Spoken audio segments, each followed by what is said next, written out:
imat ćemo veću šansu da živote naših starijih, da živote naših roditelja sačuvamo.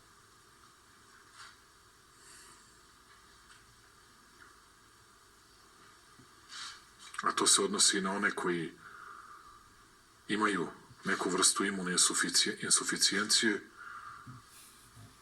dakle, ponavljam, bolesnike kardiovaskularne, visokog krvnog pritiska, malignih oboljenja i šta sam zaboravio, lekare? I dijabetičare. Već imamo problema sa dijabetičarima. Imamo 2 ljudi na respiratorima u ovom trenutku. Oni su u teškom stanju, svi ostali su dobro i stabilno. Dakle, imali smo jednog, imamo još jednog čovjeka na respiratorima, jer mu se stanje u plućima pogoršalo.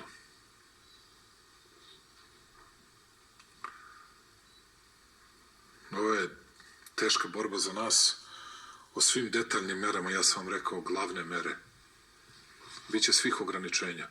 Kogod od srpskih državljana, ne možemo srpskim državljanima da zabranimo ulaz u zemlju, kao što ćemo svima drugima da zabranimo ulaz u zemlju.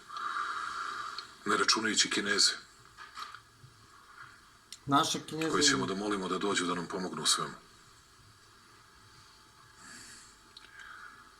Svi koji uđu bilo odakle iz bilo kog dela sveta da dođu, morat će da do 14 dana u karantin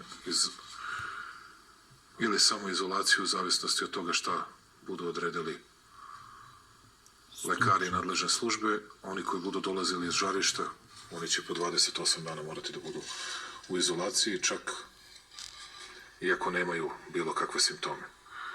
Svako narušavanje tih pravila znači će odmah kaznu do 3 godine zatvora.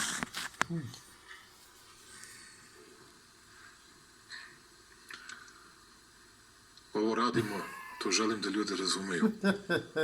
Ovo radimo da bismo spasili